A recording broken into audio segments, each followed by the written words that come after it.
What a night for Arsenal fans around the world. Let us be honest with you. If you are an Arsenal supporter, the last 48 hours have been a lot to take in. There were hat tricks, dramatic returns, late penalties, and injury scares all happening at the same time.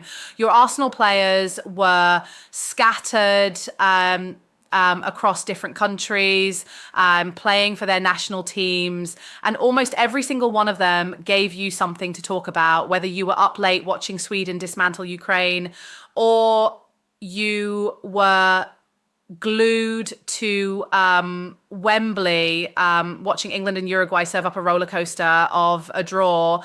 This was a proper international break for Arsenal fans. So let us break it all down for you, one story at a time, nice and simple. Pour yourself a drink. This is a long one. Viktor Gyokeres just does not stop scoring.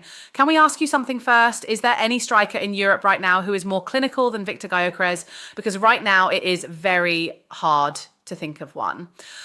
On Thursday night in Valencia, Spain, the Arsenal forward put on one of those performances that you watch and just shake your head at. Sweden were facing Ukraine in a World Cup qualification playoff semi-final. The stakes could not have been higher. Lose and your World Cup dream is over. Win and you are one game away from booking your ticket to North America this summer. Sweden went into the game as underdogs. Let us not forget that. Their coach, Graham Potter, had not won a single game since taking charge. His start with Sweden had been rough. They lost heavily to Switzerland and could only draw with Slovenia. People were starting to ask serious questions about whether this team could actually qualify. Then Gyokeres happened. It took him just 6 minutes to open the scoring. He latched onto a precise cross from Benjamin Nygren and finished it with the kind of calm confidence that only the very best strikers have. The stadium in Valencia barely had time to settle before Sweden were in front. Ukraine tried to get back into the game, but they could not handle Gyokeres all evening. He was too strong, too clever, and too quick for their defenders. There is a reason Serhii Rabrov, the Ukraine head coach, stood in front of the press after the game and said that Gyokeres is one of the best strikers in Europe. That is a rival coach giving your player the highest possible praise. That tells you everything. Early in the second half, Gyokeres made it two. This time it was goalkeeper Christopher Nordfeldt who played the long ball forward. Gyokeres used his physical strength to hold off his marker and then finished with what people always described as trademark finesse. That phrase gets used a lot, but in this case it really applied. He made it look easy when it absolutely was not. Then came the third. Sweden won a penalty after Gyokeres himself drew the foul inside the area. He stepped up and put it away without any fuss. Hat-trick complete, match ball claimed, 3 goals from 3 very different situations, showing just how complete he is as a striker. Ukraine did pull one back late through young Matvei Ponomarenko, but it was too little too late. Sweden won 3-1 and Ukraine's World Cup journey was over. Now here is the question you should be asking. Can Gyokeres do it again on Tuesday? Sweden now face Poland in the playoff final, and this one is going to be a lot tougher. Robert Lewandowski is in brilliant form right now after firing Poland past Albania. So you have two of the most prolific strikers in European football going head-to-head in a match where the winner goes to the World Cup and the loser goes home. What do you think? Can Gyokeres deliver again on the biggest stage? After the Ukraine game, he was asked if the evening could have gone any better. He said simply, today no, but it can be even better against Poland on Tuesday. That is the mindset of a winner right there, not celebrating too long, already thinking about the next one. Potter also spoke about the hat trick performance with a lot of emotion. He said the team fought when they needed to and called Gyokeres incredible. He also made a point of saying it was not just about the goals, the hold-up play, the defensive responsibility, the work rate, all of it was outstanding according to his manager. Gyokeres has now scored 19 times for club and country this season, 19. That number continues to grow and the season is not over yet. If Sweden qualify for the World Cup, that number could look even more impressive by the time the summer comes around. For Arsenal fans, this is everything. You want your striker to be in form, scoring goals and showing the world what he can do. Right now, Gyokeres is doing exactly that. Ben White comes back and everything happens at once. Now let us move to a story that has been building for a long time, 3.5 years to be exact. Ben White played for England again on Friday night. And if you thought it was going to be a quiet, low-key return, you were very wrong. To understand why this was such a big moment, you need to go back to the 2022 World Cup in Qatar. White was in the England squad, but left the tournament midway through before a single game had been played. There were reports of a falling out with a member of the coaching staff. The details were never fully made public, but White himself admitted that he had to leave for personal reasons. After that, he was not picked for England again. For 3.5 years, every time an England squad was announced, his name was not in it. He kept playing brilliantly for Arsenal. He was one of the best right backs in the Premier League. The form was there, the performances were there, but the call-up was not. Then Thomas Tuchel came in as England manager and things changed. Tuchel clearly wanted White in his squad. He was included in this March squad and given a chance to show what he could do. On Friday at Wembley, England were playing Uruguay in a friendly. White came on as a substitute with about 20 minutes to go.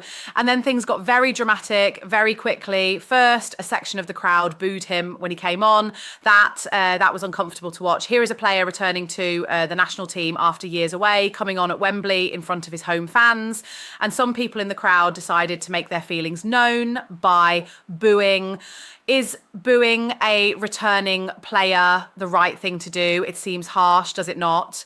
Whatever happened at the 2022 World Cup, Ben White is still a professional footballer who has served his country before and wants to do so again. Should fans be more welcoming when a player returns after a difficult period? Then White scored, England won a free kick, and from it, White got on the end of it and put the ball in the net. The boos turned to cheers very quickly after that. It was a proper story. The returning player silences his critics with a goal. But then, and this is where it gets painful, White gave away a late penalty. He was judged to have fouled a Uruguay player in the area. Real Madrid midfielder Federico Valverde stepped up and scored. The game ended 1-1. So in the space of 20 minutes, Ben White was booed, scored a goal, gave away a penalty, and ended up with a mixed result. If someone had written that as a film script, you would say it was too dramatic to be believable. Tuchel was not happy with the booing, and he made that clear. He told ITV that it does not help when players are booed. He defended White's actions on the penalty, suggesting that in his view it was not a foul. He was firm in his support of his player. This raises a question for the Arsenal community. Now that Ben White has broken back into the England squad, how much could his international future help his development as a player? Does playing regular international football make a player sharper, more confident, more experienced? Or do you think the stress of this kind of comeback moment was more harm than good? One thing is for certain, Ben White handled the evening with a lot of character. To come on with the crowd against you, score a goal and keep going even when things went wrong at the end, that takes mental strength. Arsenal fans know how good he is as a footballer. Maybe the rest of the country is starting to remember. Noni Madueke and the injury worry that no one wanted. While the White drama was playing out, Arsenal fans were also dealing with something far more concerning. Noni Madueke, who only joined Arsenal in the January transfer window, was forced off in the first half of the England game with a knee injury. Madueke started the match against Uruguay. He had barely been on the pitch for 38 minutes when a challenge from Uruguay's Rodrigo Aguirre caught him on his left knee. He went down and could not continue. He was substituted and replaced by someone else. And that alone would have been worrying. But the image that really made Arsenal fans nervous was what happened after the game. Madueke was spotted leaving Wembley with his left knee in a brace. He was visibly limping as he made his way out of the stadium. The knee brace is always a worrying sign. It does not necessarily mean the worst, but it means something is not right. Tuchel was asked about the injury after the game, and he said he did not have a specific update yet. He confirmed there were some injuries in the squad and they were waiting for medical checks. What we do know is that Madueke is expected to leave the England camp before their friendly against Japan on Tuesday. That means he is not going to play for England again this international break, and he will be sent back to Arsenal for treatment. Now, here is the thing that will be on every Arsenal fan's mind. Arsenal have an FA Cup quarter-final against Southampton on April 4th. That is just a week after the international break ends. If Madueke's knee injury is more serious than a minor knock, he could miss that game. The FA Cup still matters enormously for Arsenal this season. It is one of the competitions they can genuinely win. Losing Madueke, even for a short period, would be a real blow. How long do you think it will take before we get a proper update on Madueke's knee? And are you worried about the timing given the Southampton game coming up? For now, Arsenal fans can only wait and hope. Madueke had been settling in well since his January arrival, and this is the last thing anyone wanted for him. A player just finding his feet at a new club, suddenly dealing with an injury scare during an international break. It is never ideal. The coming days will be very important in terms of finding out exactly what happened to his knee and how long he might be out. The other Arsenal players around the world, it was not just Gyokeres, White, and Madueke making headlines. Other Arsenal players were out representing their countries too, and it is worth running through what happened with them. Christian Norgaard scored for Denmark in their World Cup qualification playoff semi-final against North Macedonia. Denmark won the game 4-0, and Norgaard got himself on the score sheet. It was a convincing win, and now Denmark face Czechia in the playoff final for a place at the World Cup. Norgaard has been one of those players who does not always get the credit he deserves, but his performances for Arsenal and for Denmark show just how important he is to any team he plays in. Riccardo Calafiori played the full 90 minutes as Italy beat Northern Ireland 2-0. Italy were comfortable throughout, and Calafiori put in a solid performance at the back. Italy now face Bosnia and Herzegovina in their World Cup playoff final. The Italian defence has looked much more settled since Calafiori became a regular starter, and Arsenal fans will be pleased to see him getting game time and maintaining his good form ahead of a busy end of season. Gabriel Martinelli started for Brazil in a friendly against France in the United States. Brazil lost the game 2-1, and Martinelli played just over an hour before being taken off. It was not the result Brazil wanted, but Martinelli at least got some meaningful minutes under his belt. Friendlies like this are useful for keeping players sharp and maintaining their rhythm when they are not getting as many minutes at club level as they might like. And finally, young Max Dowman played 88 minutes for England under 19s. They lost 2-0 to Serbia, but for a young player, getting that kind of international experience is priceless. Dowman is part of the future at Arsenal, and every game he plays at youth international level is another step in his development. It really does show how broad Arsenal's international footprint is. Players from Sweden, Denmark, Italy, Brazil, and England's youth setup, all representing their countries in the same international window. That is a squad with genuine global reach and talent across every level. What does all of this mean for Arsenal going forward? Let us take a step back for a moment and look at the bigger picture. The international break is always a mixed time for club supporters. You want your players to do well for their countries, but you are also always a little nervous about injuries, form dips, and the general disruption that comes with players travelling across the world and back.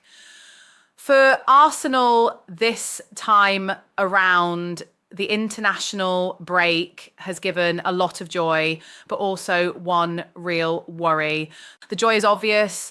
Gyokeres has reminded everyone watching why Arsenal paid what they paid for him. He is not just good, he is elite level. A hat-trick in a World Cup qualifier, carrying his team almost single-handedly to the brink of qualification, is the kind of performance that separates good strikers from great ones.